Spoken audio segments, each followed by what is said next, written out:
እንዴት ከረማችሁ ክብራትና ክብራን አድማጭ ተመልካቾቼ፣ ይህ ተስፍሽ ሚዲያ ነው።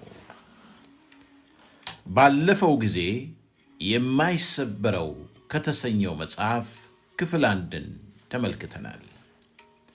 ዛሬ ደግሞ ቀጣዩን ክፍል እንመለከታለን። የማይሰበረው ኤርምያስ አመልጋ አንተነህ ይግዛው እንደጻፈው። የማቀርብላችሁ ደግሞ እኔው ራሴ ተስፋዬ አለሙ። የማይሰበረው ኤርምያስ ማዕከላዊ በገባ በሁለተኛው ወር ላይ አንድ የሥራ ባልደረባው ወደ እስር ቤት መልእክት ላኩበት።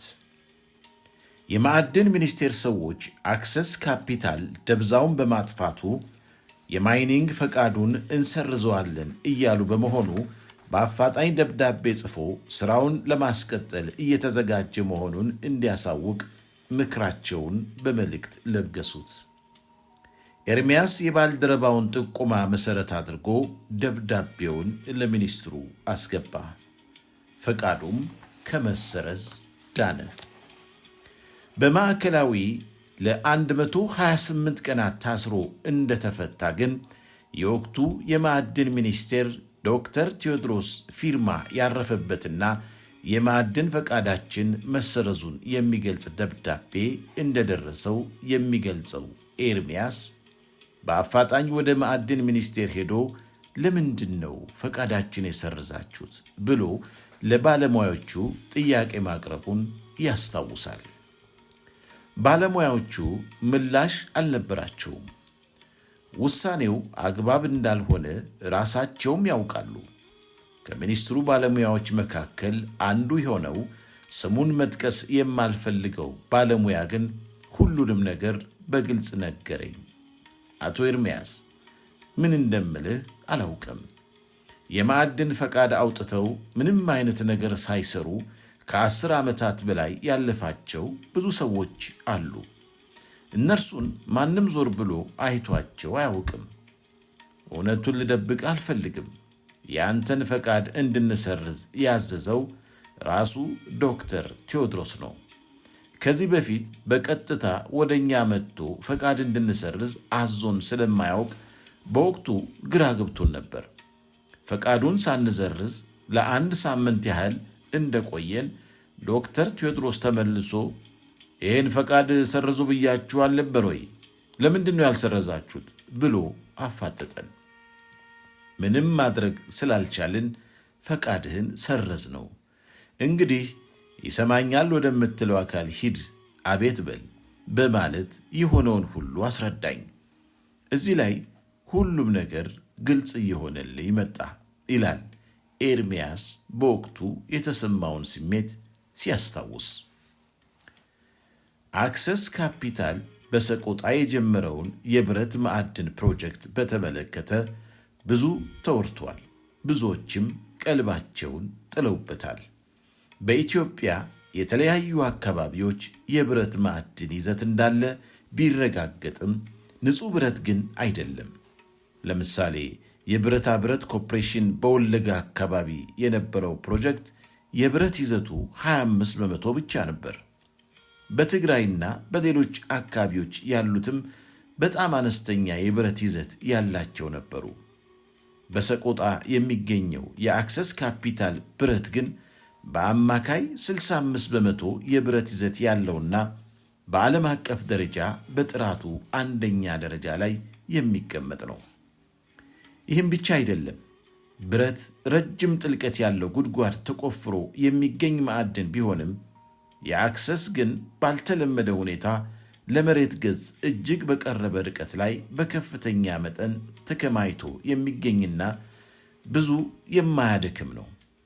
የአክሰስን ፕሮጀክት የተለየና ተመራጭ የሚያደርገው ሌላው ነገር ደግሞ መሰረተ ልማት በተሟላበት አካባቢ መገኘቱ እንደሆነ ኤርምያስ ይናገራል።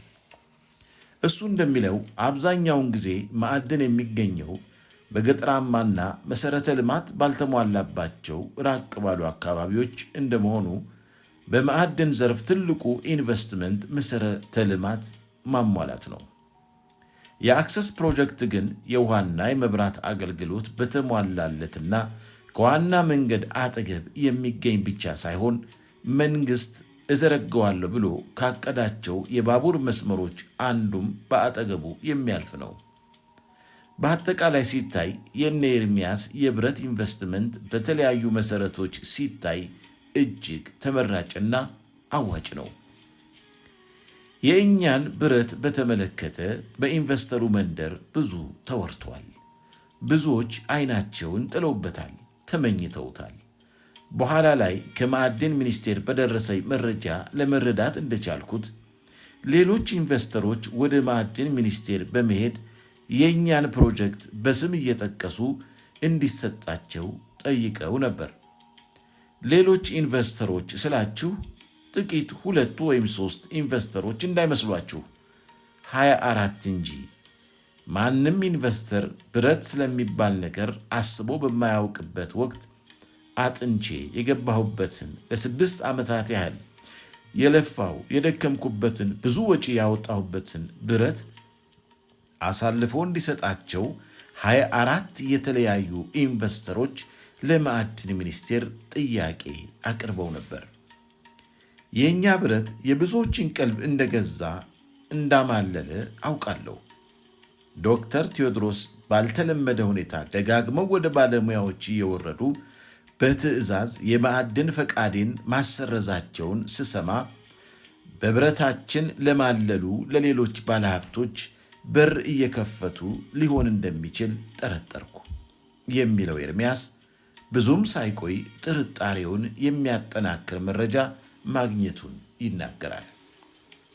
አክሰስ ከማዕድን ሚኒስቴር ፈቃድ ያወጣና የሰቆጣውን ቦታ የወሰደ ሰሞን በሪል ስቴት ስራው ላይ አብረውት ይሰሩ የነበሩና ስለ ብረቱ ፕሮጀክት የሰሙ አንድ ባለሀብት ብረቱን አብረን እናልማው ብለው ጠይቀውት እንደነበር ያስታውሳል።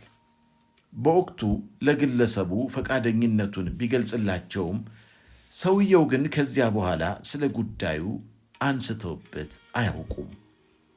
ከዓመት በኋላ ግን እኒሁ ለቤተ መንግስቱ ቅርብ የነበሩ ባለጊዜ ባለሀብት የራሳቸውን የማዕድን ፍለጋ ፈቃድ ማውጣታቸውን ሰማሁ። የሚገርመው ግለሰቡ ፈቃዱን ያወጡት ማዕድን ሚኒስቴር ፈቃድ መስጠት ባቆመበት ወቅት ላይ መሆኑ ብቻ አልነበረም።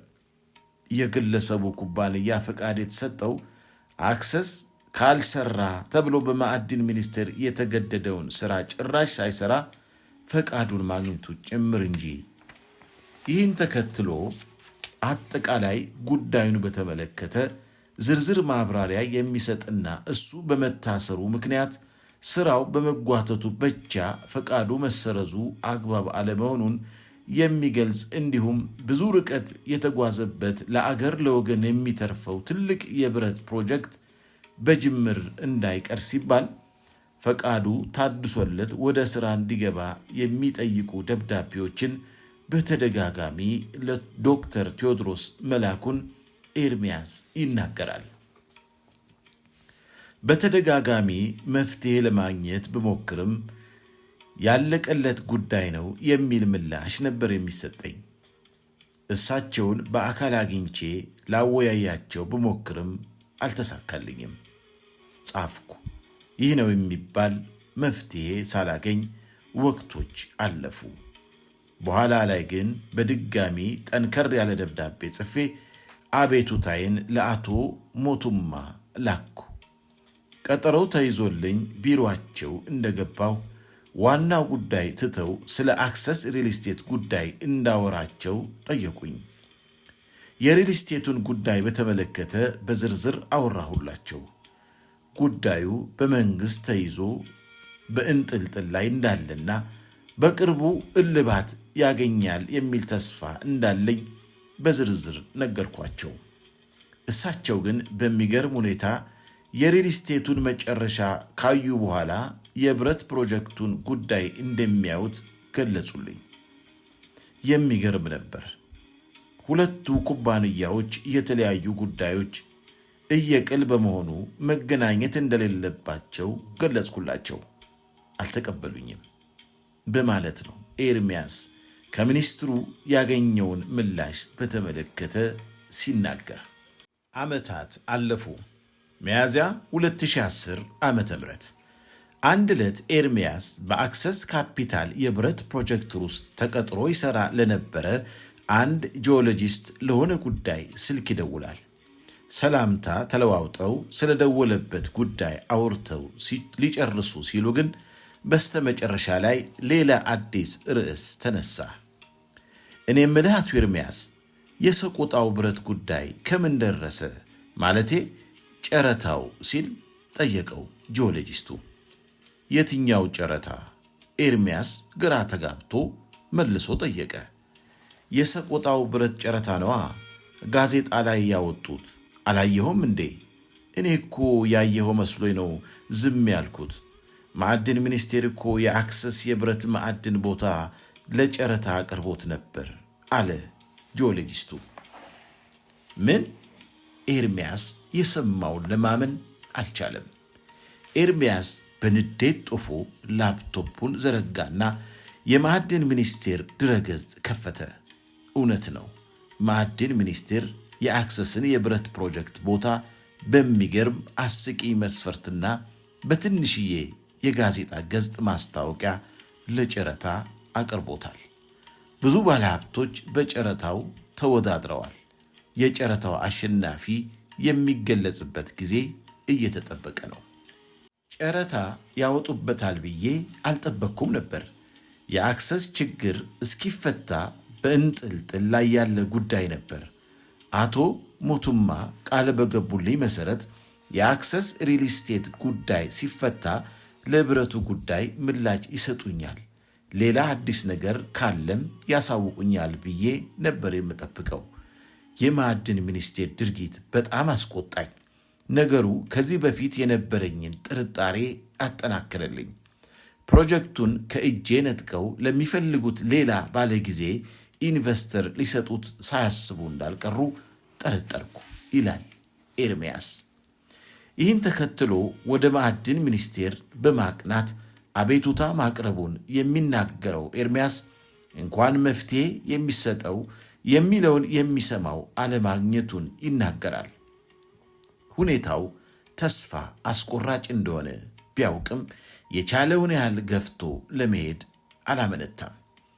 የብረት ፕሮጀክቱን አጠቃላይ ጉዞ የሚያሳይ የተሰራበትን ኢፍትሐዊ ድርጊት የሚያስረዳና መፍትሄ እንዲሰጠው የሚጠይቅ ሰፊ ደብዳቤ አዘጋጅቶ ለሕዝብ ተወካዮች ምክር ቤት አስገባ። ችግሩ ግን አሁንም ምላሽ አለማግኘቱ ነው። አብሮኝ ሊሰራና የኢትዮጵያን የብረት ፍላጎት ከማሟላት አልፎ በአውሮፓ የጥራት ደረጃ ብረት እያመረተ ለሌሎች አገራት ለመላክ የተዘጋጀ ግዙፍ የአውሮፓ ኩባንያ ይዤ ሰሚ በማጣቴ ትልቁ ፕሮጀክት ከንቱ መቅረቱ ያሳዝነኛል። ስለ ሰቆጣው ብረት ባሰብኩ ቁጥር አዝናለሁ። የሚያሳዝነኝ የግሌ ፕሮጀክት መደናቀፉ አይደለም። ህልሜ ከሰቆጣ ብረት ያለፈ ነው። የሚያሳዝነኝ ትልቅ ሀብት እያለው በከፋ ድህነት መከራውን እንዲያይ የተፈረደበት ህዝብ እንጂ። ኢትዮጵያ በውድ ማዕድን ላይ ተኝታ በድህነት የምትቆራምድ አሳዛኝ አገር ናት። ሰቆጣ ላይ የብረት መዓት ያላት አገር ሀብቷን ለመጠቀም አቅቷት በብረት እጥረት መከራዋን ታያለች። ብረት ለረጅም ዓመታት የአገሪቱን ትልቅ የውጭ ምንዛሬ ሲበሉ ከኖሩት የዋጋ ግሽበት ካስከተሉ ዋነኛ የኢምፖርት ምርቶች አንዱ ነው። የግንባታ ዘርፉ ለብረትና ለሌሎች ግብዓቶች መግዣ የሚሆን በቂ የውጭ ምንዛሬ ባለመኖሩ ሳቢያ አደጋ ላይ ወድቋል። እዚህ ጋር ደግሞ ከአገር ውስጥ ፍጆታ አልፎ ኤክስፖርት ሊደረግና ከፍተኛ የውጭ ምንዛሬ ሊያመጣ የሚችል ብረት ሰቆጣ ላይ ዝናብ እየመታው ይዝጋል። እንዲህ አይነቱ ነገር ሲታይ ኢትዮጵያ ለምን ድሃ እንደሆነች ይገባሃል። በ100 ሚሊዮን ቶን የሚቆጠር ውድ የብረት ሀብት ሜዳ ላይ ፈሶ በዝናብና በውርጭ እየዛገ የሚገኝበትን የዋግ ኽምራ ሕዝብ አኗኗር ባሰብኩ ቁጥር ምን እንደምል ግራ ይገባኛል ይላል ኤርምያስ በግርምት ተውጦ። ኤርምያስ አገሪቱንና ሕዝቧን በከፍተኛ ሁኔታ ተጠቃሚ ማድረግ የሚችል ትልቅ የብረት ሀብት ያለ ጥቅም ተከማይቶ የሚገኝበት የዋግ ኽምራ አካባቢ ሕዝብ አኗኗር ባሰበ ቁጥር ምን እንደሚል ግራ የሚጋባበት ምክንያት በቅጡ ለመረዳት የተለያዩ በመገናኛ ብዙሃን ስለ አካባቢውና ስለ ሕዝቡ በተለያዩ ጊዜያት ካወጧቸው ዘገባዎች መካከል ሦስቱን ብቻ ቀንጭቦ መመልከት በቂ ነው።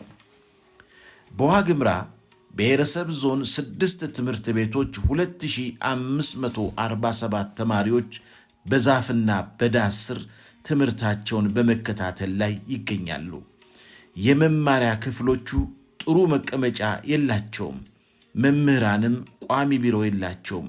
ንብረቶቻቸውንም በእነዚህ ክፍሎች ነው የሚያስቀምጡት። በክረምት ወቅት ትተውት የሚሄዱትን ንብረት መስከረም ሲጠባ ላያገኙት ይችላሉ።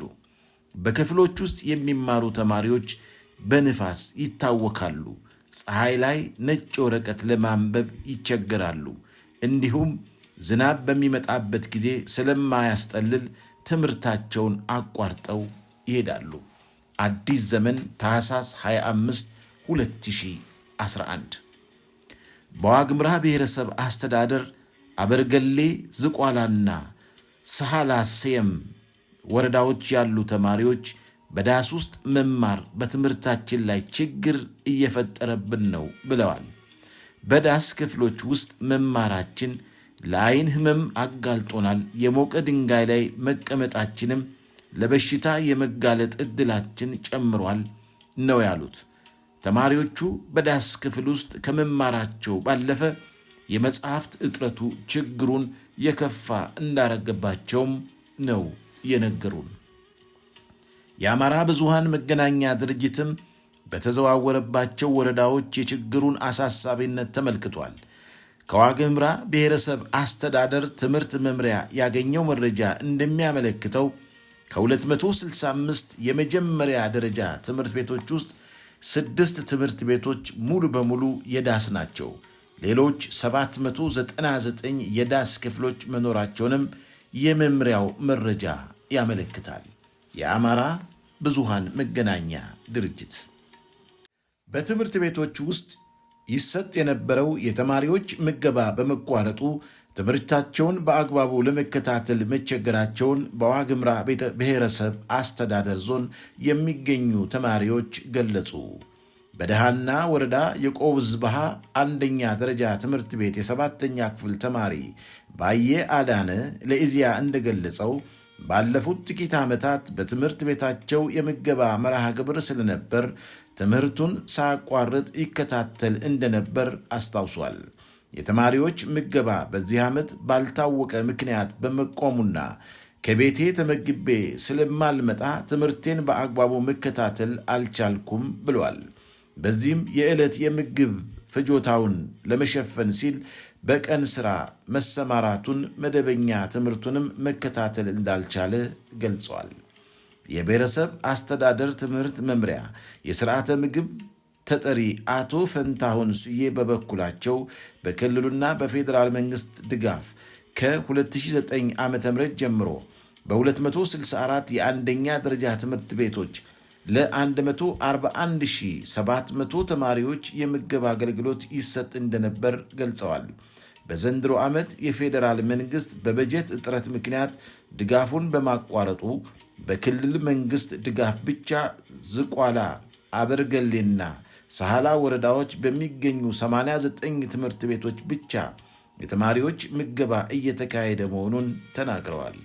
ዘንድሮ የምገባ መርሃ ግብር በመቋረጡና በሌሎች ምክንያቶች በወረዳው ለመማር ከተመዘገቡት 8415 ተማሪዎች ውስጥ 1251 ተማሪዎች ትምህርታቸውን አቋርጠዋል። ኢዜአ መጋቢት 18 2011።